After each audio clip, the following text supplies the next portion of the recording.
9 minutes after 8 o'clock, and we'll go to the phone line. And we want to welcome Ken Good to the program. He is a bail attorney, and he is also a board member of the Professional Bondsmen of Texas. And he's also from this part of the world. Good morning, Ken. How are you?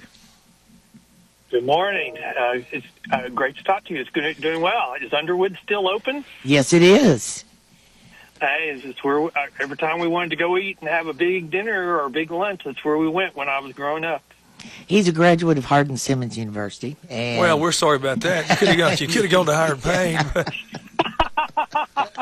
I went to Tarleton State also for my master's degree before I went to law school. So I grew up in Gorman, which is like 30 minutes away from Brownwood. Yes, yeah. Been there. I have done stories over there. I worked for the Abilene paper for a long time. Well, Ken, we are so happy to have you, and this is a hot topic. The bail, the no cash bail narrative, and yes, sir. And bail issues. Tell us what's happening here. Well, Texas has kind of gone the opposite direction of the rest of, of some of these more urban areas. So they've been strengthening the bail system, the criminal justice system, instead of weakening it. And, in our last legislative session, we passed a constitutional amendment that was approved by the voters to make it easier to hold people charged with certain crimes and just hold them in jail until their trial. And so we call those the Abbott 9 crimes, but it includes really bad stuff like murder, capital murder, and then some aggravated crimes, aggravated assault. But if the DA requests that they be held, they have certain things they have to establish, but once they do, the trial court has no discretion. They have to hold them. And so we've had a couple examples since it passed in November and went into effect in January where the courts are following the requirements and they're holding people. And so that means, crimes, if they were released, and they would give them the opportunity to commit more crimes, and that's not happening for these people. Give us an example of a case. Well, there's 2 examples in Harris County where there's a student that was arrested for murder, capital murder, and so they had a hearing where the DA's office was asking that they be detained. And Harris County's kind of the driving force for the legislature on bail reform, doing the opposite of what these urban areas are doing, because Houston and Harris County, they're kind of pushing the narrative that the rest of the urban areas are pushing, and so the legislature's fighting back.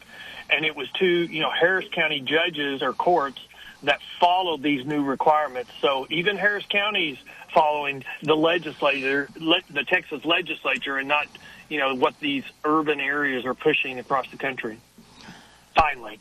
Well, and what is an alternative to no cash bail? Well, it's called different things in different states. I call it simple release. It's just a promise. So instead of, putting up, having skin in the game, you just do a pinky promise, I'm going to show up. And New York, it's released on no bail. California, it's released on zero bail. Texas, we call it released on a personal bond, where, they may even have a $500, $1,000. They could even have a $100,000 personal bond, but they're not putting up any money. It's just their own promise that they will come back to court. And, that's the worst type of release mechanism you can use, because it has such a high failure to appear rate, and you can't go forward on a criminal case if they're not there. And so the cases get put on hold. It causes huge backlogs, and that puts pressure on courts to dismiss cases to prevent the criminal justice system from collapsing. And, criminals see, dismissal as a green light to commit more crime, and that's what we're seeing across the country in our urban areas. Well, and let's talk about the case, the fatal stabbing case. Have you mentioned this one? Yes, ma'am. Yes, ma'am. The 16-year-old high school student inside a classroom?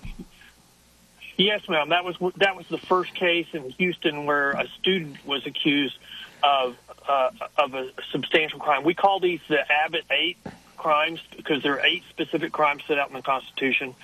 And that's the first example where the district attorney's office in Houston requested someone be detained.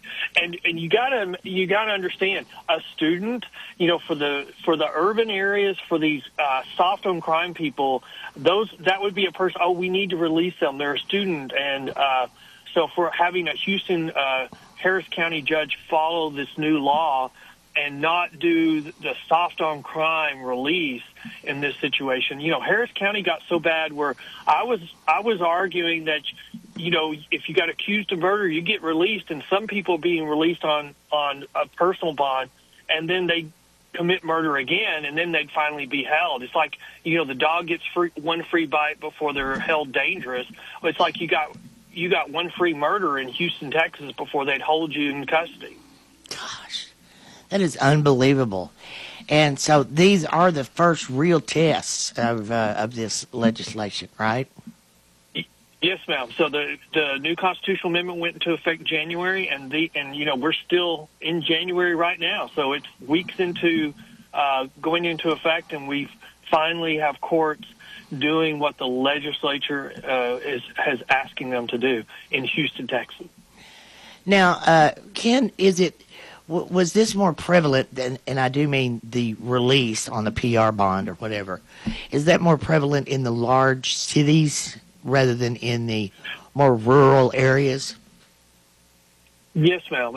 And I would say it's predominantly, it started in Houston. It's kind of grown out from there to Travis, maybe Bexar County a little bit, some, but it's really, Houston is where it really took hold, especially for misdemeanors, and then it's kind of bled over into the felonies. But the legislature has been fighting back on this. But you're right.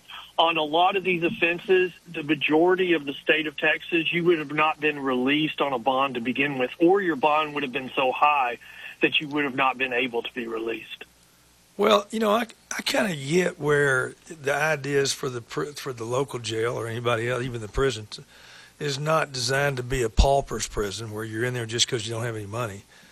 But on the other hand, it looks to me like some of these offenses are pretty serious, and you just need to be in there till we get it all figured out. I mean, I know that sounds unfair, but my gosh. Well, but the point you're making is the very argument that we hear from the other side.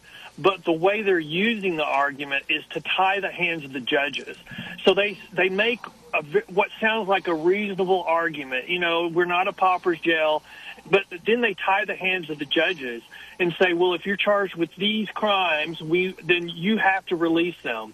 Well, organized crime, career criminals, gangs, they realize, hey, when you do that, when you tie the hands of the judges to have no discretion, well, then they'll just start committing those crimes over and over and over again, and they figure out how to make millions of dollars doing that. And so we should not be tying the hands of the judges, and we should be, what Texas did to address that is require judges to review criminal histories. That was like 2 sessions ago. Yeah. And, you go, why? I mean, because we shouldn't treat someone who has years and years of a criminal history the same as someone who's a first-time offender. But the problem is people pushing the policies, they use that very argument, but then they use it to tie the hands of the judges so they can't do anything. And that's what we don't need, and that's what's creating problems. Well, and most offenders, even in Harris County, the parole office, the probation office, the folks that deal with those guys every day, the sheriff's department, they used to write reports. I imagine that was a pre-sentence report. That was probably a little further down the line in the system. But you got to trust the professionals around you to give you good information on this guy. Probably is okay to let him out. We could watch him. This guy right here, you need to go out in the city hall and announce he's getting out and tell everybody somebody's going to be the next victim, and we don't know who it is. Good luck, everybody. But, that makes sense. But the problem is politics the activism politics has just inundated the criminal justice system. And so I can give you example after example in Houston, Texas, where someone does not, they violate their probation, but no one ever files a report. And so their probation is never revoked. And then it's just, everybody's pointing the finger at somebody else. And so we need not only accountability for the criminals, but accountability for the for the system if it's not doing its job. And then the problem is, we need, I had a sheriff tell me that he was in court for a hearing on someone that was a really bad person. They didn't need to be released in Houston, Texas. And after the hearing, he went up to the judge and talked to him. The judge said, look, the politicians, my party wants this person, and so I have to release them. And the sheriff was like, this guy shouldn't be out. And so we've got to get politics, and I know politics is always in issues, but it's just overly involved right now. We need to get both parties back to being law and order. Well, is some of that coming from, I'm trying to think, the Appleseed Group and then ACLU and that bunch? Yes, but there's a network. If the really bad guy that the right points to is the George Soros types, but they have all these different groups, and they all sound so reasonable, like the MacArthur Foundation and all these other groups, and they issue reports all the time. So when you search Google, you're pulling up their reports, and they're not really studies. They're just activist pseudo-studies that are just to get to their result to say, oh, we should be releasing everybody. So it's not the real science. They figured out how to manipulate Google, and so that's where we are, and we've got to learn. I argue we got to get the soft on crime people to lose one more national election, and then they'll revert back to being a law and order party like they historically have been. Let me ask you what the bail bondsmen think about all this, because you're on the board. What is their temperature?